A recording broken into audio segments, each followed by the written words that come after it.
Good morning. तो कैसे हो आप? और मैं हूं डीआरएक्स गौरी शंकर गुसारे। आज आया हूं केमिस्ट्री का एक बहुत ही प्यारा चैप्टर लेकर जिसका नाम है केमिकल बॉन्डिंग।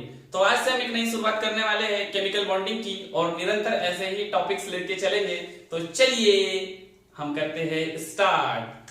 चलो, बहुत ही प्यारा सा हमारी जो आज की यूनिट की शुरुआत होने वाली है, यूनिट जिसका नाम रहेगा केमिकल बॉन्डिंग या जिसको हम बोलते हैं रासायनिक बंध। भाई सबसे पहली बात तो ये होता है कि अगर हम कोई भी चीज पढ़ रहे हो तो हमारा सबसे पहला एक टारगेट क्लियर होना चाहिए कि यदि हमारे पास कोई लेसन रखा हुआ है, कोई यूनिट यदि है, उसको यदि नेम दिया हुआ है तो क्या कारण है, ऐसा क्या कारण हुआ कि उसे नेम देना पड़ा। तो आइए यहीं से स्टार्टिंग करते हैं। अगर मैं रासायनिक की बात करूं तो ये जो है रासायनिक शब्द निकल के आया है रसायन से, और रसायन बटा हुआ है दो भागों में, एक होता है रस और दूसरा होता है आयन। रस और आयन की जब बात कर लूं तो रस का मीनिंग होता है भाई साहब निचोड़, और आयन होते हैं पुनः दो प्रकार के, एक होता है पॉजिटिव आयन और एक होता है नेगेटिव आयन। जब यहां से चलता हूं निचोड़, तो निचोड़ का बहुत ही अच्छा एग्जांपल देता हूं, नींबू पानी। आप सोच रहे होंगे सर हमको क्या बेवकूफ बना रहे हो, ये नींबू पानी बीच में क्यों ला रहे हो? अरे टेंशन मत लो भाई, गर्मी के दिन चल रहे हैं। होता क्या है, आप जाते हो शॉप सेंटर में, बोलते हो भाई साहब एक गिलास नींबू पानी देना, तो भाई साहब क्या करते हैं, स्पीड से कट लगाते हैं, एक नींबू को यूं निचोड़ा और यूं शेक किया और आपको दिया, आप भी गटक गए। आप जैसे ही उसको पीते हो आपको हल्का सा वो खट्टा सा लगता है। वही अगर ना खट्टा सा लगा था, खट्टा सा लग रहा है यानी भाई सिट्रिक एसिड, एसिड खट्टे होते हैं और नींबू, इस नींबू के अंदर सिट्रिक एसिड प्रेजेंट होता है। सिट्रिक एसिड का फॉर्मूला आता है C6H8O7, ये बन गया सिट्रिक एसिड। अब बात चल रही थी कि ये सिट्रिक एसिड से इन आयनों का क्या संबंध हुआ। तो आयन है और सिट्रिक एसिड, तो आप देखते हो कि एसिड के पास चार्ज होता है। ऐसे मैं मानता हूं कि पॉजिटिव हो सकता है, नेगेटिव हो सकता है, वो न्यूट्रल हो सकता है। इसकी स्टडी हमको करनी है, तो चलिए चलते हैं। अगर यहां से लेता हूं तो ये जो हम करने वाले हैं स्टडी, ये जो हम करने वाले थे स्टडी किसकी, सिट्रिक एसिड की, और सिट्रिक एसिड में किसकी, इन दो आयनों की, एज ए पॉजिटिव और नेगेटिव। यही हमारा कहलाता है पूरा का पूरा सिस्टम। ये जो मैकेनिज्म बन के तैयार हुआ, ये पूरा का पूरा मैकेनिज्म ही कहलाया हमारा केमिकल, जिसको बोलते हैं हम रसायन। आई होप कि आपको ये चीज क्लियर हुई हो। लेकिन जब मैं यहां से आगे चलता हूं तो आगे ये किसी के साथ बड़ी अच्छी चीज आ रही थी, केमिकल बॉन्ड, या जिसे हम बोलते हैं बंध। तो चलो भाई, इस बॉन्ड की यदि मैं बात कर लूं तो ये बॉन्ड क्या है। बॉन्ड का मीनिंग होता है, बॉन्ड का मीनिंग होता है किसी को बांधने वाला,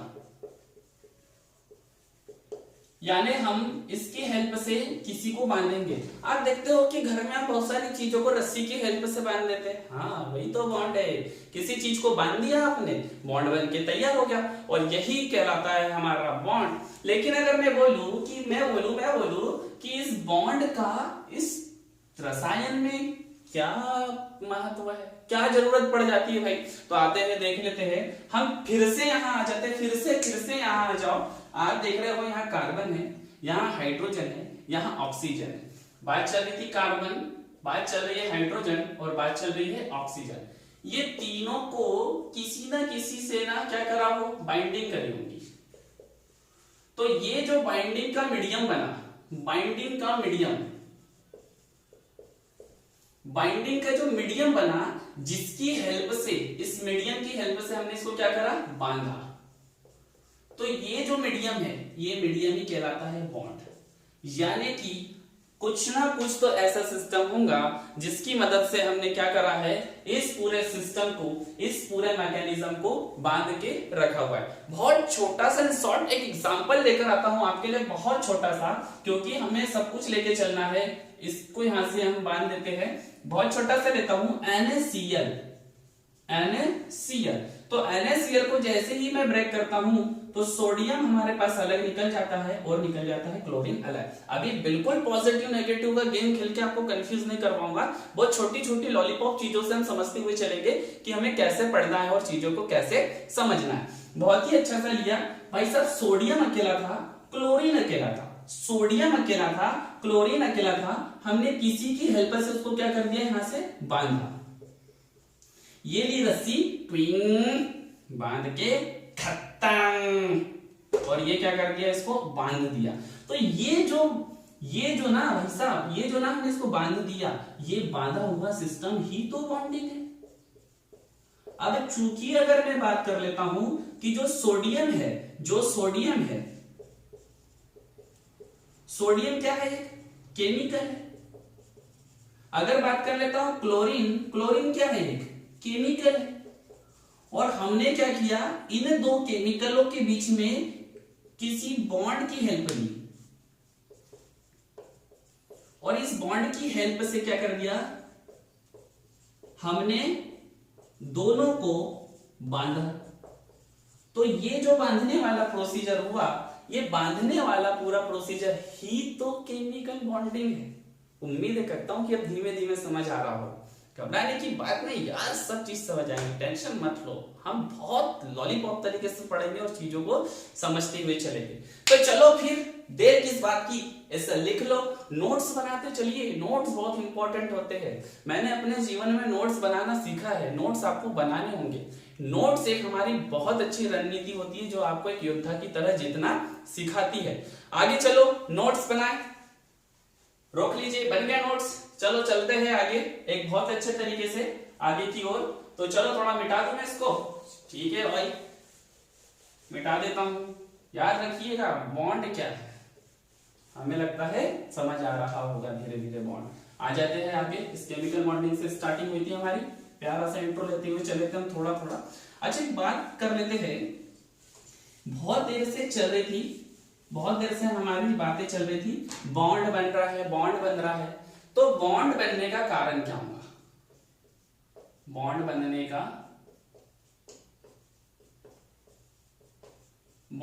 कारण क्या है, छोटी सी बात, एक सिंपल सी बात थी।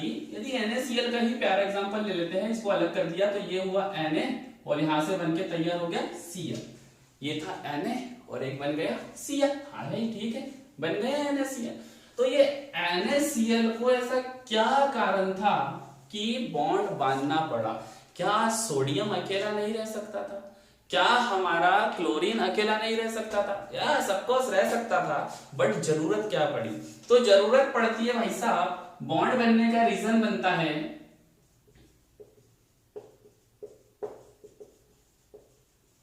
बॉन्ड फॉर्मेशन का भी एक बड़ा प्यारा रीजन होता है।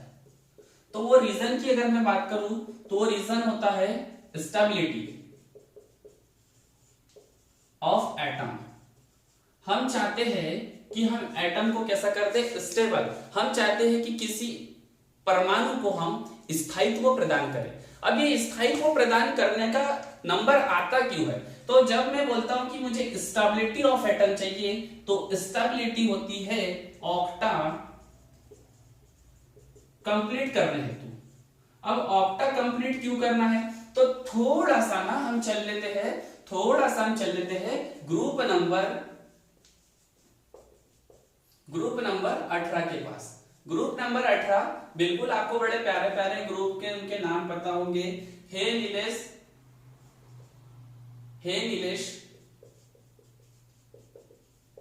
मेरी यार कर को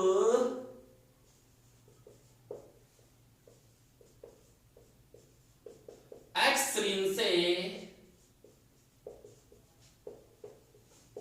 साफ करो। ये हो जाती है प्यारी सी ट्रिक। चलो, हे नीलेश, हीलियम, नीलेश से नियॉन, मेरी आर, कार को एक्स रिंग से साफ करो। Helium, neon, argon, krypton, xenon, और इसका नाम आप सोच के बताना। मैं तो भूल गया, मुझे नहीं पता। ठीक है, भूल गया तो बोला भुलक्कड़ टाइप का है, भूल जाते हैं। तुम याद करो यार, तुम्हारा भी तो काम है ये याद करना। थोड़ा थोड़ा वर्क देते चलेंगे तो इंटरेस्ट पैदा होगा, बढ़िया मजा आएगा। पता करना इसका नाम क्या है, वो क्या आपको पता हुआ, बहुत टैलेंटेड हो यार तुम लोग, बिल्कुल यार मानोगे क्या, रुला की मानोगे एकदम, टैलेंटेड पर्सन हो यार तुम। चलो ये सब था। हाँ अपने ना ध्यान देना, ध्यान देना, ध्यान देना, ध्यान देने वाली बात तो भाई साहब अब आ रही है, ध्यान देने वाली बात तो अब आ रही है। Helium, neon, argon, krypton, CR नहीं होता, याद रखना बेटा, केआर होता है, समझा ना। क्रिप्टॉन, आर्गन, क्रिप्टॉन, जेनॉन और बन जाता है रेडॉन। ये अरे गलती से नाम निकल गया यार, ठीक है। कुछ छूट रहा है क्या यहाँ पर, ऐसा लग रहा है कि कुछ छूट रहा है? नहीं छूट रहा, टेंशन मत लो, छूट भी जाए ना तो यार पीरियोडिक टेबल रखा है पास में, टेंशन क्यों ले रहा है, मैं बता दे रहा हूँ भाई, अपना ऐसे कॉमेडी मूड रहेगा पढ़ाने का, बिल्कुल कुछ चीजें छूट जाएंगी, गलती हो जाएगी, आखिर गलती इंसान से होती है, और तुम लोग बैठे हो यार सुधारने के लिए, टेंशन मत लेना। हाँ जहां नहीं बने कमेंट मार देना, वहां से सुधार दूंगा, घबराना नहीं। आप जब देखोगे इस ग्रुप नंबर 18 में, ग्रुप नंबर 18 में बहुत प्यारी चीज, इसका ना हमेशा ऑक्टा कैसा होता है, कंप्लीट होता है, इसका ऑक्टा कंप्लीट होता है, और ऑक्टा कंप्लीट हो जाने के कारण इनर्ट ग्रुप या अक्रिय समूह कहलाता है। अब ये अक्रिय समूह क्या होता है, जो किसी से रिएक्शन ना करे। बात अलग है कि ये भाई साहब थोड़े एक्सेप्शन है अपवाद के रूप में, जो क्या करते हैं, रिएक्शन कर कंपाउंड की फॉर्मेशन करते हैं। ये थोड़ी सी बातें अलग हो जाती है। अरे आप छट्टू सा लिख देते हो, कंजूसी नहीं करो, क्या कर देते हैं, ये फॉर्मेशन कर देते हैं, ठीक है, ये भी समझ गए। तो फिर जब इतना सारा सिस्टम बन गया तो हमारे NaCl का क्या हुआ भाई, याद देना, बहुत कॉन्सेप्ट वाली बात अब आ रही है, कॉन्सेप्ट वाली बात तो अब आ रही है। NaCl सोडियम क्लोराइड, मैंने बोला था कि कोई भी बॉन्ड क्यों बनाता है, बॉन्ड बनाने का नंबर आता है उसका ऑक्टा पूरा करने के लिए। तो जब मैं यहां से बात करूं NaCl की, NaCl पे जब मैं चलता हूं तो देख रहा हूं सोडियम जिसका रोल नंबर होता है 11, और होता है मेरे पास एक क्लोरीन जिसका रोल नंबर होता है 17। जी बहुत बढ़िया, 11 और 17 का गेम कर लिया हमने, मजा आ गया। यहां से जब चलते, जब इसका बिल्कुल क्लासिफिकेशन करते थोड़ा थोड़ा अपने अच्छे अच्छे क्लासेस में, तो बन जाएगा 2 ऐड एन 1, टोटल हो गया 11, और यहां से बात करता हूं 2 ऐड एंड 7 हो जाता है 70, तो 17 हो गया हमारे पास में। हुआ क्या कि ये देखिए यहां से गेम, यहां से इसका डुप्लेट पूरा है, जी बहुत बढ़िया, ऑक्टा पूरा है, जी बहुत बढ़िया, लेकिन तीसरी सेल हो जाती है इनकम्प्लीट, और ये इनकम्प्लीट सेल ही, ये जो इनकम्प्लीट सेल बनी यही होती है बॉन्ड फॉर्मेशन का रीजन, बॉन्ड फॉर्मेशन का रीजन। चलो भाई साहब, अब बॉन्ड फॉर्मेशन का रीजन जो हमारे पास एक मुख्य कारण निकल कर आ गया कि बंध बनाने का कारण, अब इसको समझेंगे। तो एक काम करो, मैं थोड़ा साइड में हो जाता हूं, आप इसको नोट कर लो, कर लिया नोट, चलो भाई आगे चलते हैं। कर लो, कर लिया नोट, क्या बात है, और क्या गजब पढ़ाई कर रहे हो तुम, मान गया अपने जीवन में तो मैंने भी ऐसा नहीं पढ़ा जैसा तुम पढ़ रहे हो आज, बिल्कुल क्या बात है। थोड़ा रुकना भाई साहब, तो चलो उम्मीद करता हूं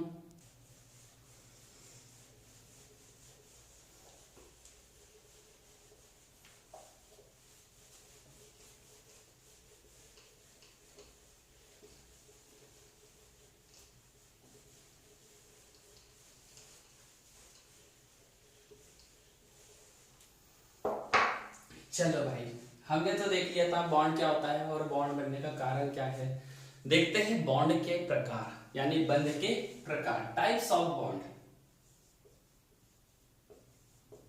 तो आज मैं देख लेता हूं कि ये जो हमारे बॉन्ड है, ये बॉन्ड के प्रकार कौन कौन से होते हैं। आज इसका ओरिजिनल क्लासिफिकेशन देखेंगे जो कि हमारे लिए बहुत इंपॉर्टेंट है।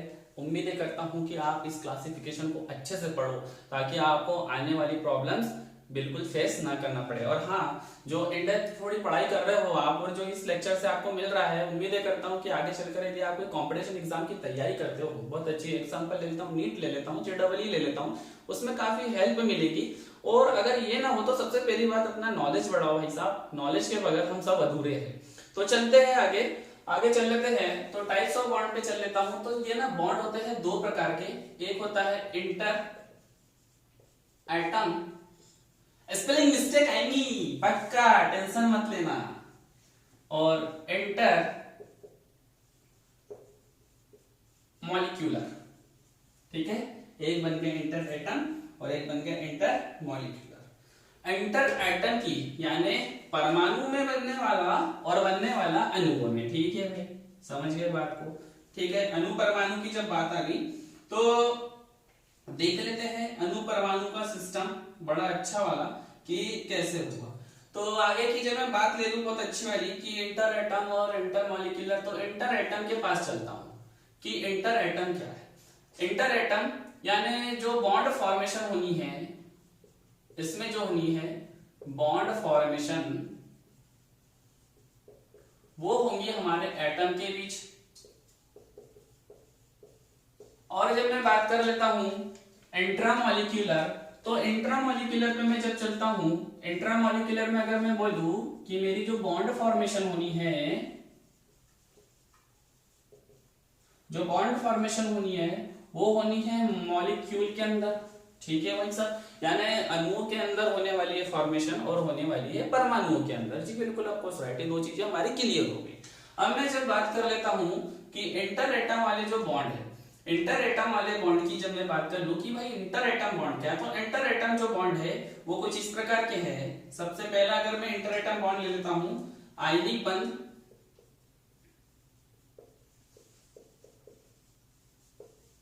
आयनिक बॉन्ड जिसको आप बोलते हो।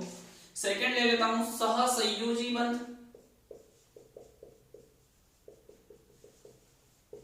जिसको आप कोवेलेंट बॉन्ड बोलते हो। तीसरा बॉन्ड रहेगा उप सहसंयोजी,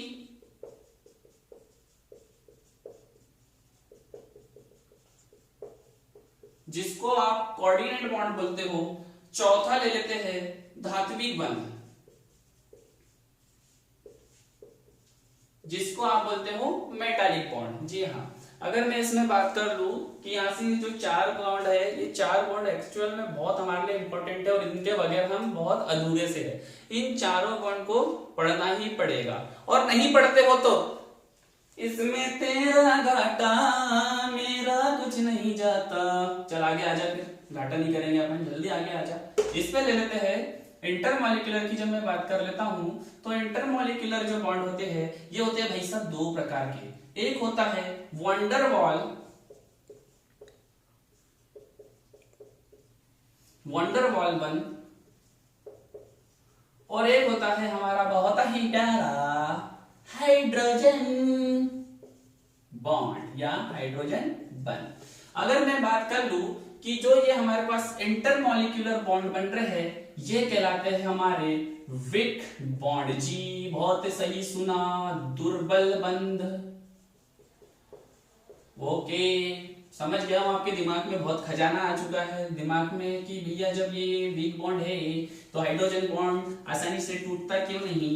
एग्जांपल देता हूं, एक वाटर, जब वीक बॉन्ड है तो इसमें आसानी से टूटना चाहिए। चलो ये सब फालतू की बात है, आगे आते हैं। अगर मैं बात कर लूं इसमें बॉन्ड एनर्जी, भाई इसकी बॉन्ड एनर्जी, इसकी बॉन्ड एनर्जी होती है 2 से 40 किलो जूल पर मोल। ये भी हमारे लिए एक बहुत अच्छी बात थी, याद रखिएगा, ये यहां से क्वेश्चन उठता है, काम की चीज है।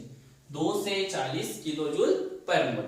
इसी के बाद जब मैं आ जाता हूं और बात कर लेता हूं कि जो इंटर एटम है ये रहा हमारे पास स्ट्रॉन्ग बॉन्ड, और जो स्ट्रॉन्ग बॉन्ड होता है वो होता है कैसा, प्रबल, प्रबल बंध। ओके कोई बात नहीं। अगर प्रबल बंध है तो इसकी मैं बात कर लेता हूं, प्रबल बंध की जो है बॉन्ड एनर्जी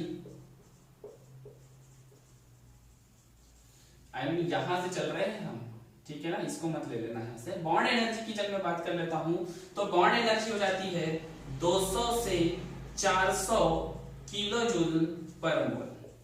200 से 400 किलो जूल पर मोल।